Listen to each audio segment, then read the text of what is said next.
For attending today's presentation. The ACRL Value of Academic Libraries Committee is hosting a free ACRL online discussion forum to share the findings from the ACRL Library Impact Grant recipients. So before I start, I would like to introduce our subcommittee.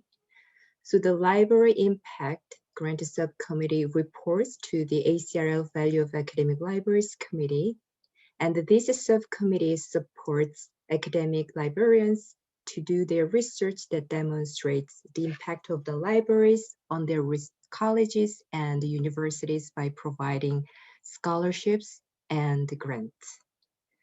So the purpose of this presentation is to provide the 2019 academic year grant recipients with an opportunity to share the findings of their research projects funded by the ACRL Library Impact Grant with a larger ACRL membership. Two series of the Library Impact Grant presentation with 6 grant recipients team were scheduled. Today's presentation is the first one, and the second is scheduled on May 25th. The committee members include myself. My name is Jeongmi Skulis. I'm the chair of this subcommittee. We have Becky Croxton, Holt Jog, and Lisa Ismail. So 3 presenters will talk about their research projects, and each presenter will have 10 minutes for their presentation and followed by a 15-minute Q&A session. As Eloise introduced earlier, I'm going to remind a couple of important items at the end of this, on the bottom of this slide. So all registered participants will be notified when the recorded webcast is available through their email. All participants are encouraged to commit in chat, and all attendees are muted. So I'm honored to introduce the 3 Library Impact Grant recipients. The first presenter is Deb Baker, Library Director at the Manchester Community College. She will present on Where's My Inbox, failing forward when student success intervention didn't work. The second presenter is Laura Wimberley, who is the assistant librarian at the California State University Northridge, will share affordable learning solutions for student success at Hispanic Serving Institution. The last presenter is Bethany Spieth, who is Instruction and Access Service Librarian at the Ohio Northern University, will discuss how personalizing student services for developmental writing students can improve academic and retention outcomes. Project team members will be available to respond while presenters are talking, and each presenters again will have 10 minutes for their presentation and followed by 15-minute Q&A. Now I'm going to turn this over to our first presenter, Deb Baker. I'm going to stop sharing, and now it's all yours.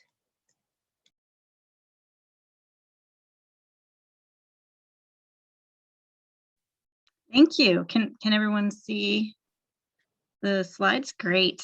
So I am Deb, and I'm going to talk about my research and how it fell apart and how I managed to find some success and give you some tips for how you might do the same in your context. Right. Oh, there we go. I'm going to skip these definitions in the interest of time, but you can refer back to them later. So in fall of 2018, I was interim director of both the library and Learning Commons, and I went to a presentation at a conference on the Learning Commons side of things about learning science that was really compelling. I heard Terry Doyle speak, and he talked about how we have all this evidence about how learning can be more effective and that we have a moral imperative to share that with our students. I was really moved by that. But I'm not faculty at my institution, so I couldn't go back and take that to faculty senate or anything, but I could start a learning science collection in the library. And I was already thinking about applying to IRDL. And I knew I wanted my research presentation to have something to do with connecting what the library was doing with the college's student success goals. So I designed an intervention and a plan to study it. New liberal arts majors who are difficult to retain on our campus would be connected with successful students who had been identified by their faculty as excellent at research assignments. And those peer mentors would share both learning science and information literacy tips with their mentees. I sent it off to IRDL and they accepted me. And so I started doing my homework and I talked to faculty about who peer mentors might be and interviewed and hired them. I flew off to LA, and I just want to give a quick plug. If you ever get a chance to participate in IRDL, it's an amazing learning experience and very worthwhile. I came back to New Hampshire, fired up and full of research design fervor, only to find my first roadblock, which was, believe it or not, it was really hard to define new liberal arts major because different stakeholders around campus had different definitions. And even when I came up with a shared definition, all of our different data tools returned different lists of students. So I had a hard time just figuring out who the mentees should be, but I had been on campus for about a year at that point, and this was really my first opportunity to start talking with some of the partners around campus about the library being a part of our student success activities on campus. In August, I met with the Learning Success mentors. My colleague in the Learning Commons gave them some training on the mentorship relationship. And then I talked to them about what I had learned about learning science and gave what I thought was going to be a review of library research and information literacy. To my surprise, even though these were students who were identified by faculty as good at research, they all thought that they had not received this information previously and said they wished they had had it earlier in their college career, which became really important, as you'll hear in a few more slides. We worked together because this was a study. I wanted to be sure the mentors were sharing the same information in the same format with their mentees. So we came up with this design.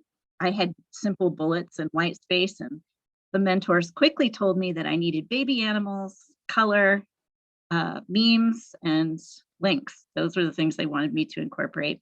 And we all felt that a format that would be preserved in the body of an email where no one had to open an attachment was important. They also weighed in on the types of information they thought would be helpful for students. Now, a lot of faculty and students were telling me this was never going to work because students didn't use their email. And I just couldn't believe that because we shared a lot of official correspondence that way from financial aid, the bursar. So surely students were finding their email.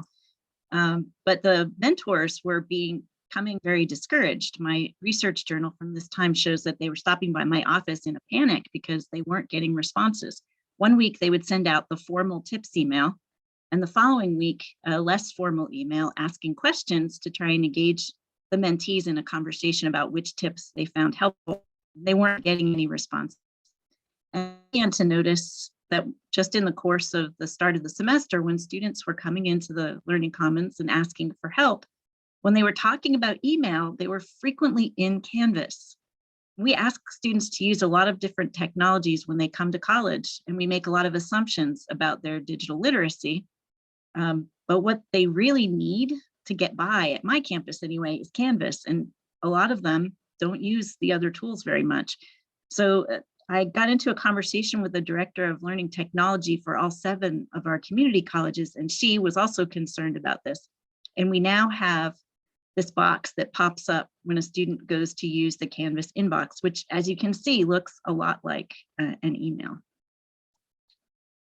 So we kept going throughout the semester, and I was meeting with the mentors weekly, but again, they were getting really discouraged. I reached out to a professor of each mentee and explained the program, asked, could they please let their student know that they should be hearing from their mentors in email. I learned how to text and navigate. We planned an in-person event. The mentors felt that if between semesters we could have just a fun and social activity with some giveaways, people might engage, but no one came, unfortunately, except the mentors. And we had a very good and frank conversation about their suggestions for improving the program if we carried it into the next academic year, and about the tips they thought would be important to share in the second semester. And again, there were some wins. It was very interesting to talk to a lot of different faculty, especially of the first year experience class, and explain that I was doing research and talk about the library's role in student success. And I was surprised to learn that our mentors, who were among the most successful students on our campus, had lots of challenges themselves and were not always aware of the supports that the college had in place for them. And I was able to share that information with my colleagues. Well, spring semester started, luckily very early on, late January or so. I brought together some stakeholders and we came up with a plan together based on the feedback that the mentors had provided to embed them in the first year experience classes for the following year, and also to incorporate some of the content that they'd been sharing that they thought was valuable and that students could benefit from. But the mentors were a lot less engaged in that winter, and some of them weren't coming by my office regularly anymore. I kept working on the format for the tips that we agreed to share and trying to help them see that there was value in what we were learning, even though it was discouraging. And then, of course, we went remote in mid-March. And although this intervention was digital and could continue, I really can't say that it did. Some of the mentors stopped emailing even with me, and I'm not sure how many of them kept sharing the tips at that point. However, Academic and Student Affairs listened to what I had to say about the confusion over email and Canvas inbox and began sending out official messaging about things like when bills were due, when it was time to file for graduation, when to register in Canvas, and they're continuing to do that. So I feel confident that we're reaching more students with that official messaging. And I got the green light to adapt an OER and to enroll every student every term in a free course in Canvas called Research Success. And I really think that I wouldn't have received that permission if it hadn't been for the important feedback from the mentors that they wish they had had more information about doing library research earlier in their college career. And the content does live on. My IRDL mentor made a suggestion that we incorporate all of the tips emails from both semesters into a LibGuide. And so that's there for current students to see. It is super disappointing when you put so much effort into a research plan and you are careful about the research design and the intervention design, and it doesn't work. So in order to fail forward, I really had to be mindful. And instead of stressing out all the time about what was disappointing, I had to focus on what was happening and what we could learn from it. Talking to students and finding out about their experience really was the best part of this project. I also had to learn to share that information strategically. It wasn't always appreciated that the relatively new library director was in someone's office bugging them about their data. So I had to think of ways to communicate that would come across less as a deficit and more as an opportunity to serve our students better. I also had to think about what was beyond my sphere of influence and what was really too important not to advocate for, even if people did think it was beyond my sphere of influence. I felt that I owed the mentors that because of the effort that they put in. I wanted their work to be honored, and I also wanted them to learn that a failure can be transformed if new plans and policies and interventions for students result. I was lucky that my boss considered failing forward a success, and my mentor was so helpful. But I have started a Slack where I hope others will join me to talk about failing forward together. I've got links to my references and also to that LibGuide I referred to. And I just want to say that the Library Impact Research Grant paid the peer mentors, and they were super appreciative of that, and so am I. So thank you very much. Great. Thank you, Deb, for your presentation. Now we are going to move to the second presenter, Laura Wimberley. Are you ready? Yes, I'm ready. Okay. Oops, okay, we're starting from the beginning here.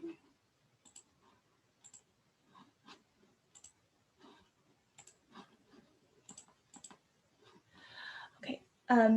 Hi, everyone. My name is Laura Wimberley. My pronouns are she, her. I'm the assessment librarian at California State University, Northridge, and I collaborated on this project with my colleagues at CSUN, Elizabeth Cheney and Yi Ding. And our project is affordable learning solutions for student success at a Hispanic serving institution. I'd like to begin my presentation today with a land acknowledgement. California State University Northridge occupies the lands of the Sesivitum, the first people of this ancestral and unceded territory of Sesivenga. We honor the elders, past, present, and future, and the Sesivitum descendants who are citizens of the Fernandino Tatavitam Band of Mission Indians. We recognize that the Sesivitum are still here. So our research questions for this project were threefold. One, how does the total cost of course materials affect student success? Two, how does the total cost of course materials affect equity of student achievement outcomes? And three, what can librarians do about both of these? So we're looking not just at course reserves and not just at open educational resources, but at the aggregate impact of course material costs. And I think that's really the important impact of this project is we're looking at a new methodology for exploring the impact of all different types of course materials. So our study site was our home campus, California State University, Northridge. We're located in a central suburb of Los Angeles. We serve about 34,000 students. 59% of them are from traditionally underserved ethnic and racial groups. So we are a majority Latinx campus, a majority, and 55% of our students are Pell eligible. A majority of them are first generation college students. So meeting their needs for low cost textbooks is really important.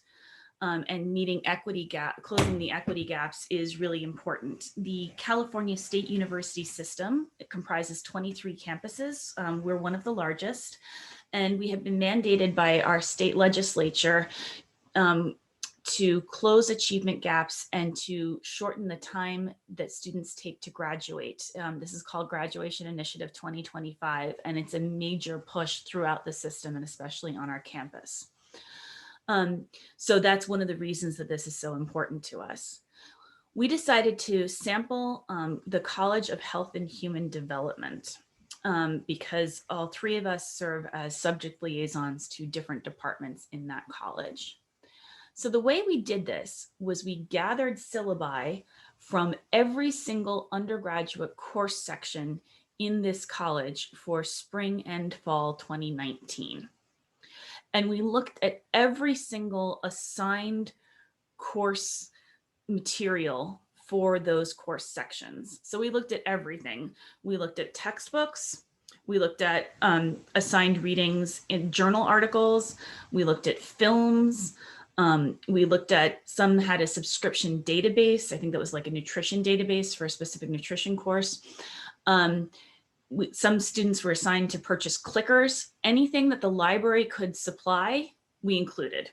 Now, for example, there's the Department of Recreation, Tourism Management that does a lot of outdoor education, and students were sometimes told they had to be able to provide tents and sleeping bags. We didn't include those costs, although students can rent those at subsidized costs through the student union.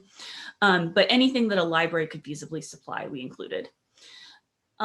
We found the lowest possible total cost to students. And we looked at a variety of ways students could source textbooks.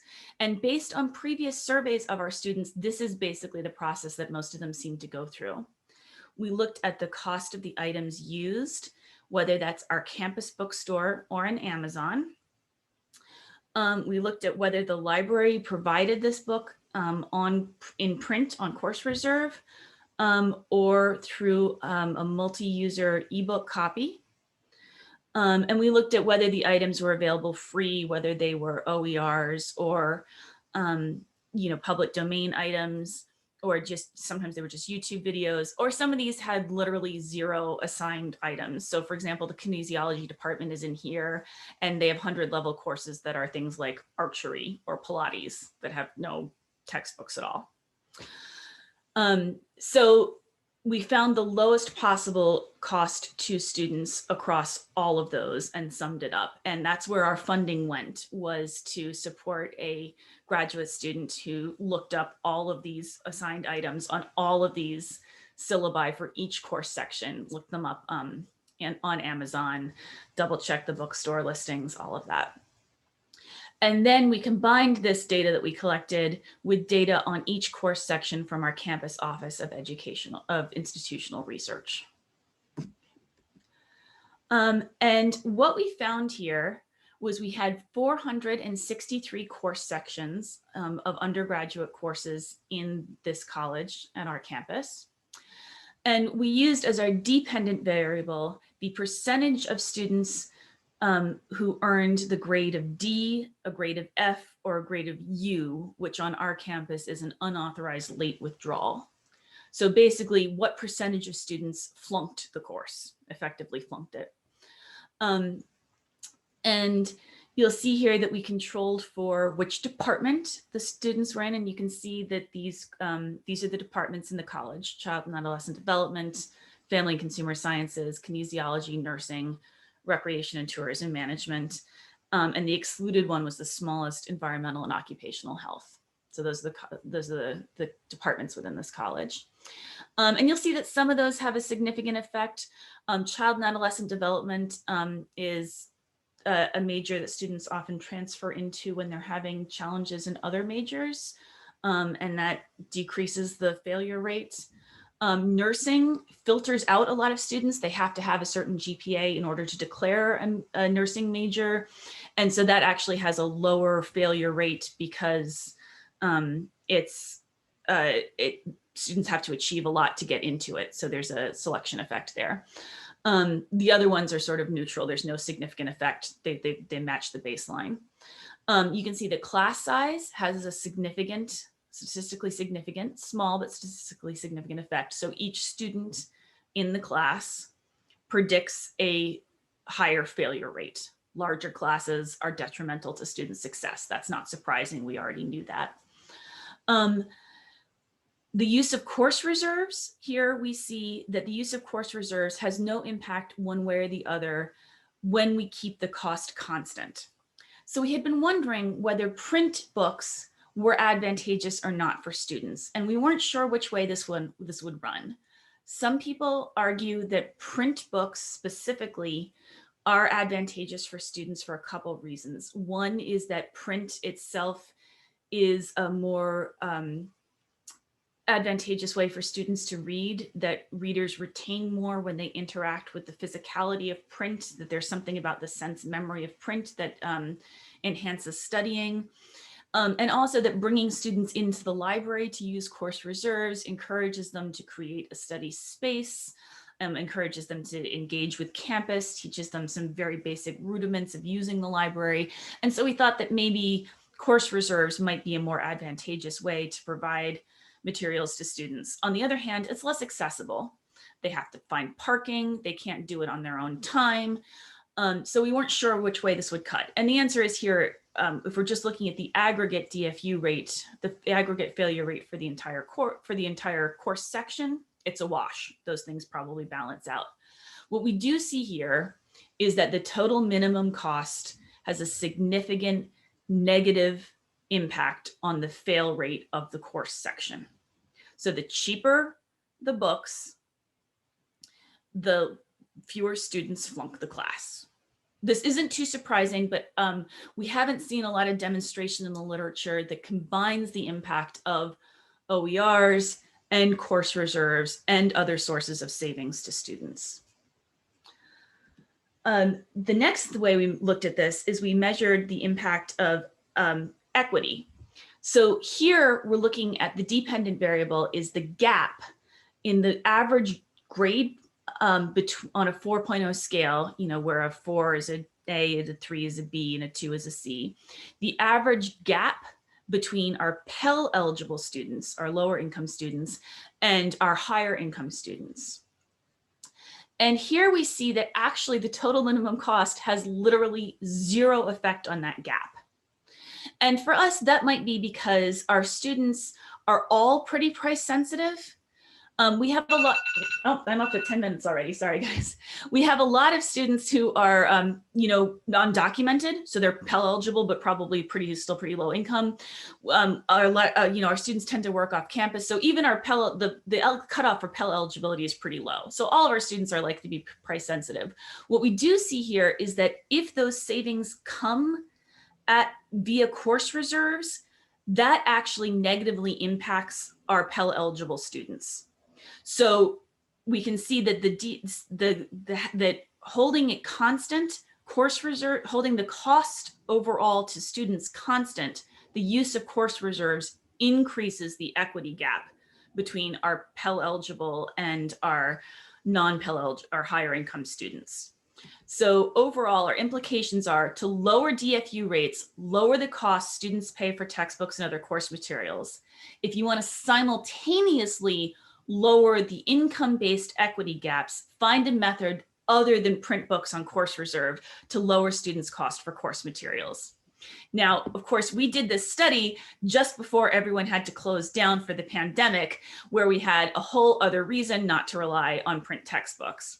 So we've created, and my colleague Ding is mostly responsible for this, we created this guide to affordable course materials. We call this Affordable Learning Solutions, AL $, as our cute acronym.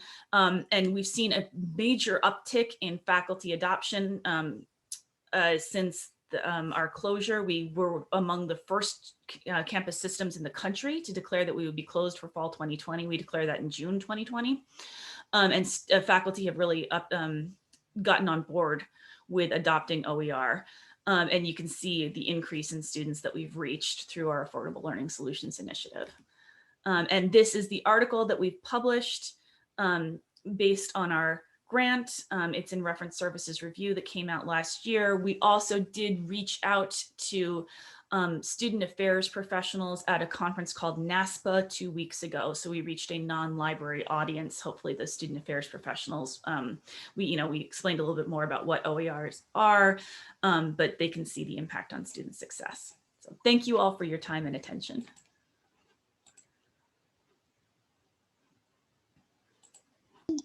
Thank you. And I enjoy attending and listening your presentation. I didn't know it's already past 10 minutes. So thank you. And Eating shared LibGuides. Thank you, E, for sharing that LibGuides information. Now our last presenter, Bethany Spieth. Are you ready? Yes, let me get my screen share started here.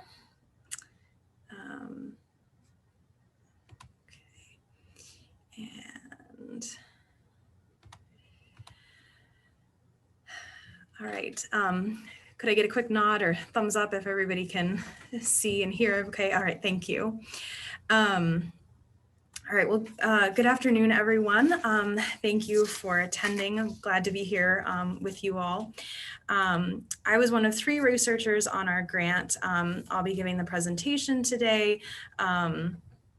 But my co-researchers, Kathleen and Justine, are here in the meeting and can answer questions in the chat and will be available during the question and answer time as well.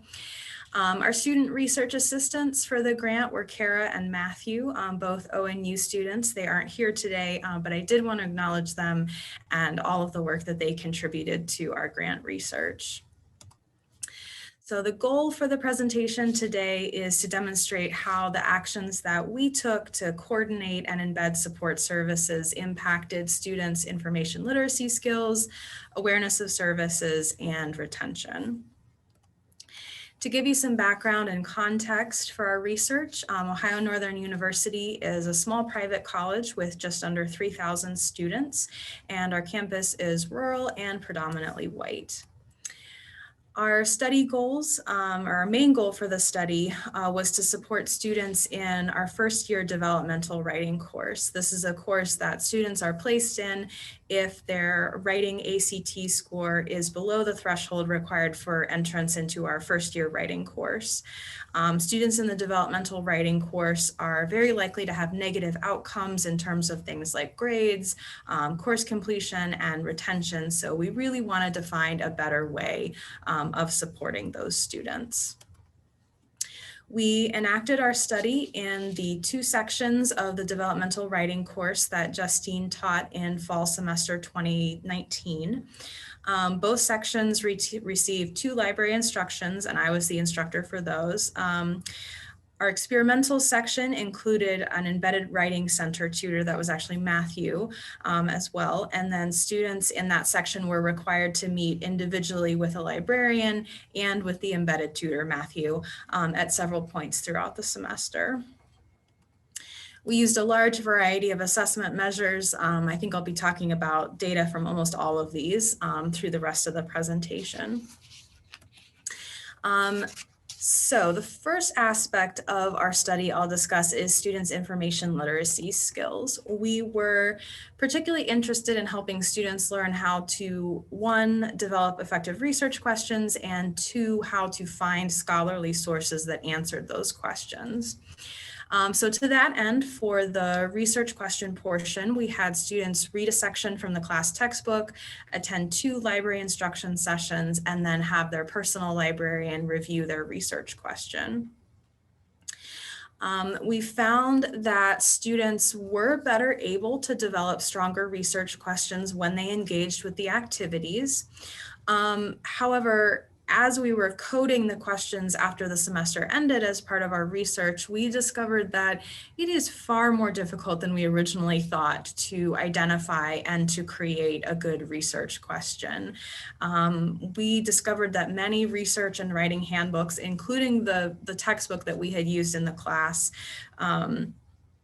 don't provide practical advice on how to actually develop a research question. They kind of just give sort of a few basic guidelines or characteristics and then examples of good research questions, and then just sort of expect students to be able to kind of instinctively or magically be able to take those and come up with a good research question. So to try and remedy this, we are hoping to develop some kind of scheme or taxonomy of question types that we hope can not only be used as a research coding tool for projects like ours, but also as a teaching and learning tool to give students really practical, concrete steps that they can take to develop good research questions. Next up in InfoLit skills development was finding relevant scholarly articles. For this portion, we had students attend the same 2 library instruction sessions, complete an assignment, and meet with their personal librarian, or in the case of the non-experimental section, Justine as their course instructor. Again, we found that students were better able to find scholarly articles that answer their question when they engaged with the interventions.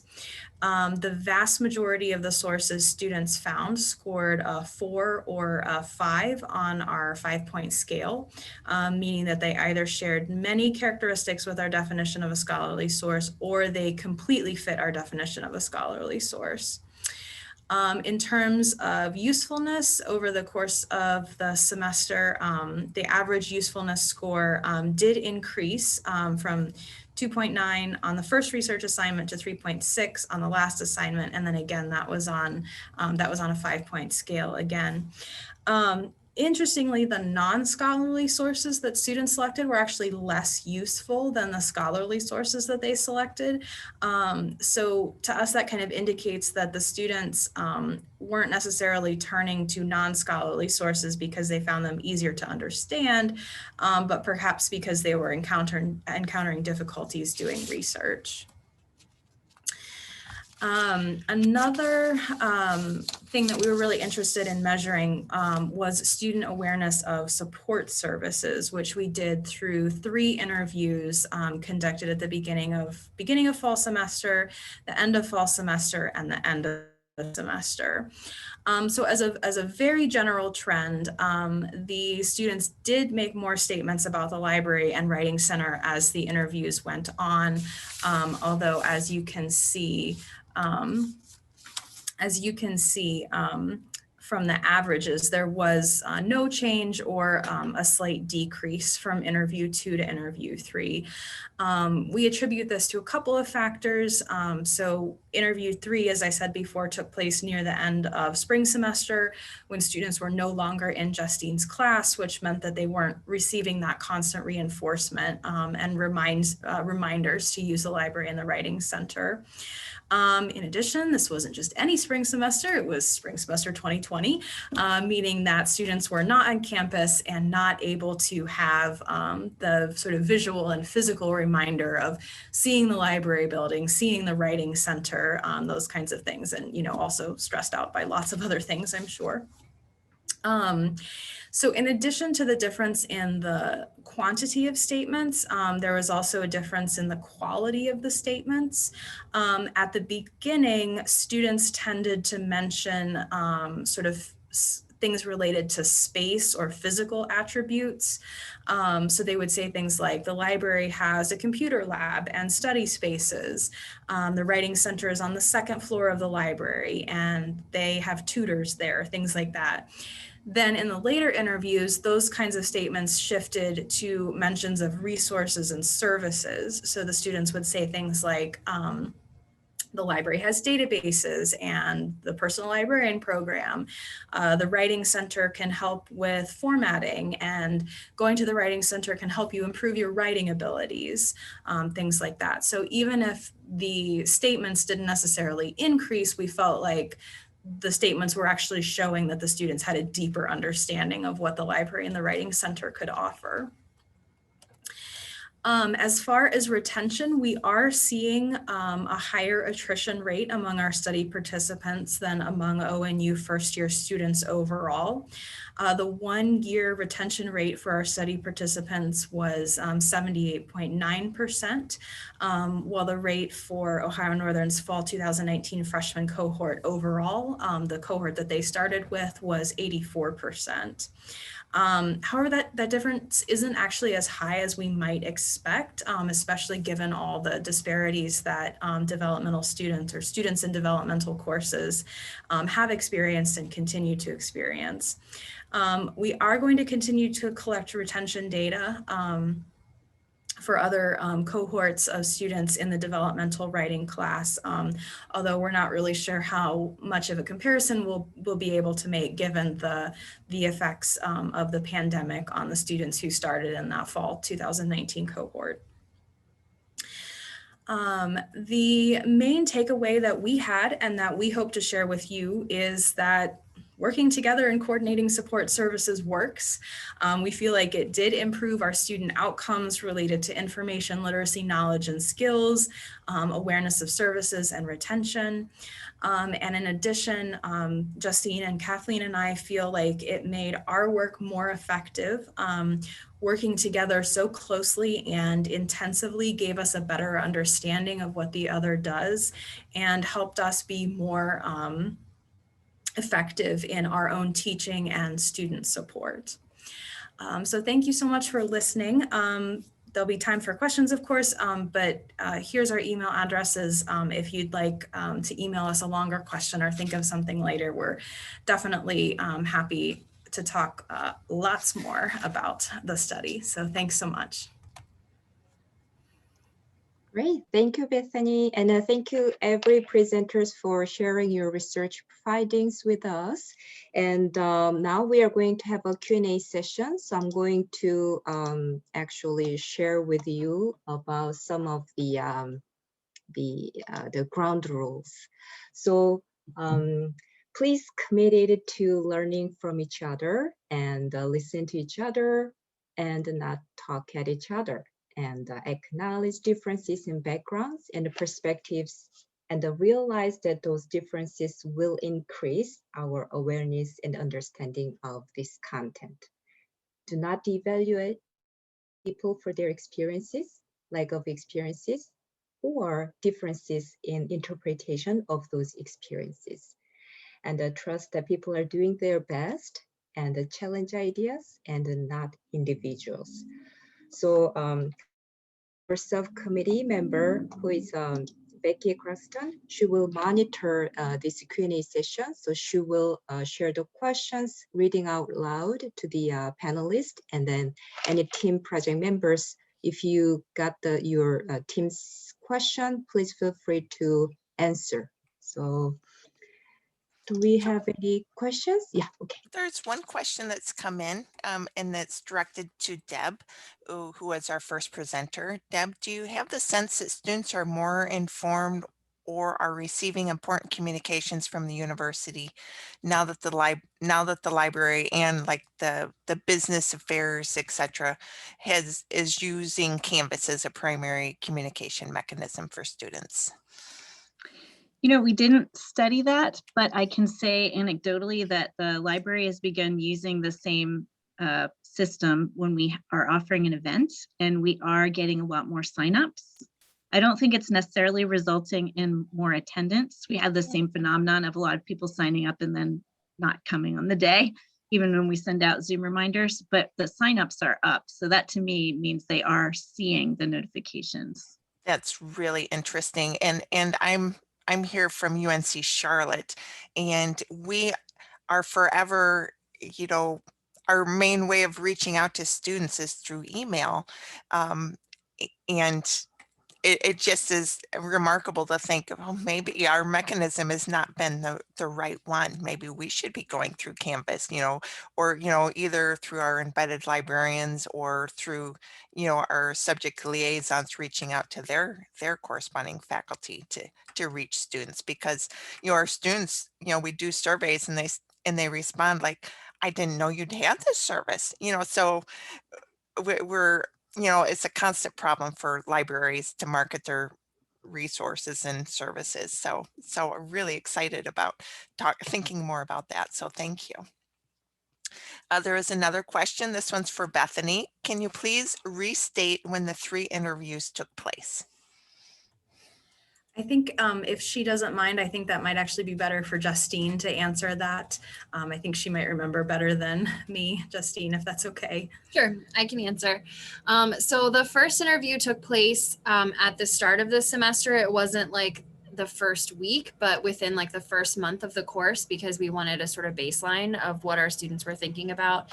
Interview 2 was at the end of the semester, their first semester of college, when they had completed the developmental writing course. And then interview 3 was at the end of the spring semester after they had completed their first year at the university. Thank you so much, Justine. I have another question. This one's for the Cal State crew. Why do you think the use of print course reserves had an inverse effect on the equity gap? Or maybe it wasn't an inverse. Yeah, it was an inverse effect. Yeah, our hypothesis is that print course reserves are just less accessible than the mostly digital options that are alternatives. So there are a variety of alternatives for lowering textbook costs besides print course reserves.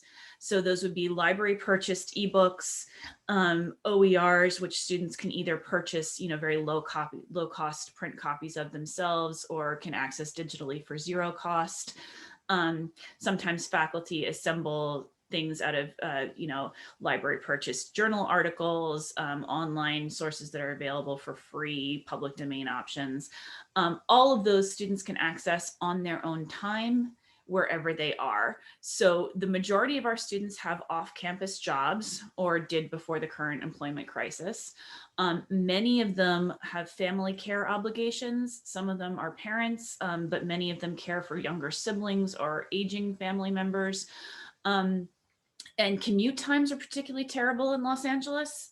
Parking is always an issue. We've really been working on public transit. There's a new bus hub on campus, but many of our students commute an hour and a half each way. And the cost of that is expensive. So physically getting students to campus and asking them to be in the physical library building to use the print textbooks is a challenge. And frankly, when we get the print textbooks, usually what students do with them is they turn them into ebooks. They use our flatbed, they use our scanners. We have the overhead scanners, and they just take pictures of the books and they make not unlicensed, lower quality ebooks out of them. And so, you know, when the publishers won't cooperate and we haven't reached out to faculty to get them, this is probably the best option for students. But I think it's really just about accessibility and getting them to campus. And our Pell eligible students are even more likely to have these family caregiving obligations and more hours working off campus and more difficulty paying for parking and commuting. And so I think that that's probably the getting them into the library building is more of a challenge. Thank you so much for explaining that. And I think that that's a lot of what we see here at UNC Charlotte. We have a high transfer, a high adult student, and high Pell eligible and high underrepresented minority population. So some similarities to your university. And so again, thank you so much. We welcome other questions from the audience. I'm monitoring chat and I will be happy to pass along your questions. Okay, let's see. Another question directed to Laura. Do you have a sense of a threshold at which the cost of textbooks becomes prohibitive? Where is the line between affordable and too expensive? That's an excellent question. So statistically, our study doesn't have any ability to distinguish that. We've evaluated it statistically in a continuous sense. We do have a mandate from our legislature to mark our courses now when students enroll in our online enrollment systems. We've asked faculty to identify their courses as either zero cost, where it's all either through library services or OERs, or low cost. And the threshold set for low cost is $50. The library did not set that. I don't know where that number came from. It was set by the state legislature, but $50 is the threshold. And I think that Ding might want to speak to that. She's worked more with our student surveys. Yes, so chiming in about the $50 threshold is actually across the board, I think, in the country, but maybe other countries have set $40. It's about $40 to $50. So $50 is really not in the legislature per se, but it's like a practice I've seen many campuses are using, including community colleges. Also, according to what our bookstore has been saying, they've seen in terms of the percentage of the price of the textbook, it makes sense to set $50. And plus, we did hear back from our student service when they say the amount they think will be acceptable, $40, $50 is usually what they give us. Thank you for that great question and terrific response. This question's for the Ohio Northern colleagues. Have you compared the developmental student retention rates from the cohort you studied with your interventions to prior cohorts? And I know everything's nuanced, you know, because of COVID and 100 other things that happened this year, but just curious, you know, you had that nice graph where you were showing the retention rates, and just wondering what the typical retention rates are. And you might have mentioned it early in your presentation and I wasn't keeping notes then. So I'll answer that because I've been the one who's been looking at the retention data, and I'll be just like completely honest. When COVID hit and everything went crazy, we immediately were like, great, there go all of our conclusions for retention. And so we didn't do the data analysis to go back to past years of the course and see how that retention compares. But I actually, just in like kind of helping to pull together the slides for this, realized that like we do have the overall first year student retention rates for the entire university. And so what I am going to do, I'm waiting actually for our IR person to pull the data, but to go and make that relative number. So to compare our retention for the fall 2019 cohort in relation to the university overall, and we can then go back several years and see, like, looking back and looking forward, you know, how have we actually improved retention? Anecdotally, because I've been the instructor of this course for a number of years, I've seen about like a 50% retention rate among these students, but that's more for me as I'm actually a faculty member and the Writing Center director. So it's more for me, like, looking up who's still here. And so I need to get the hard data. I suspect that even with COVID, we're seeing some improvement. It's also a little complicated in our case because I was able to advocate a couple years ago to make the class count towards credit, towards graduation, which it didn't previously. So there's a number of variables that will actually, like, limit our ability to draw firm conclusions about the impact we're having on retention, but I think we're working in the right direction. Oh, it definitely sounds like it.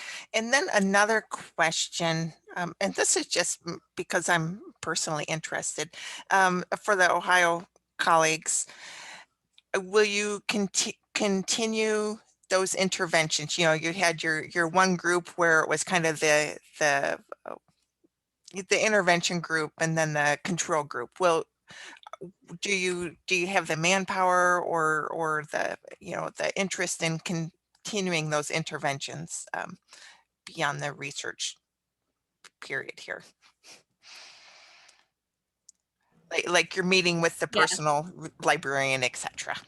Yes. So somebody else can jump in if you want to. I feel like as the instructor of the class, I kind of need to answer that. So yes, we have continued the interventions with fall 2020. ONU was fully face-to-face, but so I didn't embed a Writing Center tutor in the class because of limited class capacity, but we continued with the research support, and we have been continuously working as a research team. And so actually this upcoming summer, Bethany and I are going to collaborate again and rethink some of the tweaks and changes that we've been making based on what we've learned. So we're definitely continuing the interventions and continuing to play around with them and I'm personally very much looking forward to being able to embed a tutor in the class again, which I'm not sure will happen even this fall, but. And is that requiring you to have more human resources, like requiring you to have more staff on hand to do that, or is that not too big of a heavy lift to just kind of change your model and have those resources embedded, or, you know, Yeah. the people? As Bethany showed, we're a really small university. And so our developmental writing course is 2 sections capped at 15, and I teach them both. So as the Gotcha. director of Okay. the Writing Center, I can pick one of my tutors and say, come hang out with me 3 times a week. So given where we're at in our university, it's completely manageable without increasing manpower, but certainly, you know, looking at a university with 34,000 students, like that would be a very different kind of intervention. Right. Yeah, we're at a university with 30,000 students, and so it would, I think, require more human resources on our team to pull that off, or give and take somewhere else. So I'm glad you're able to, you know, plan forward it and make that happen. I have another question for Laura and colleagues. Love your data on students doing better in classes where materials are cheaper. Are you using this data to market OER or to encourage faculty to use cheaper materials? Yes, we absolutely are. I've brought it up to faculty myself numerous times. In my liaison work individually, I've persuaded one of our high DFU rate classes, a gen ed requirement for Introduction to American Politics. One section of that was switched to an OER, but that was taught by my husband, so I don't know if that counts. Ding is the main person who does outreach, so I'm gonna let her speak to that. I think Laura summarized very well. Like, all the librarians love to use like data, and actually faculty love to hear about evidences that this will help. So yeah. And have you noticed, well, you know, I realize one was your husband. Was it a big heavy lift for them to switch to the OERs or the cheaper materials? You know, that's one of the conversations we continue to have with our faculty is like, yeah, I would do it, but I'm going to need like somebody to help me with this. It's really hard to find, you know, the equivalent materials that are, you know, open or, you know, alternative, not so expensive. So if they say, well, yeah, I want to make things better for the students, but it just takes so much work and I don't have so much time. Well, fall 2020 was really kind of a good time to get faculty to do it with a variety of my faculty and liaison roles. I did a lot of hand holding. Like they told me what they would ask for, can we get this on reserve? And I would just say, no, we can't buy print books. The publisher won't cooperate. Here's a list of what we can do. And sometimes it would be a library purchase commercial ebook and a couple OERs. So we really, you know, we're working on another project where we called it Silver Linings, looking at how many did make this conversion. But this was kind of an opportunity where everyone had to revamp their courses, no options. And it was kind of an opportunity to make that switch. Liz, did you want to speak to that?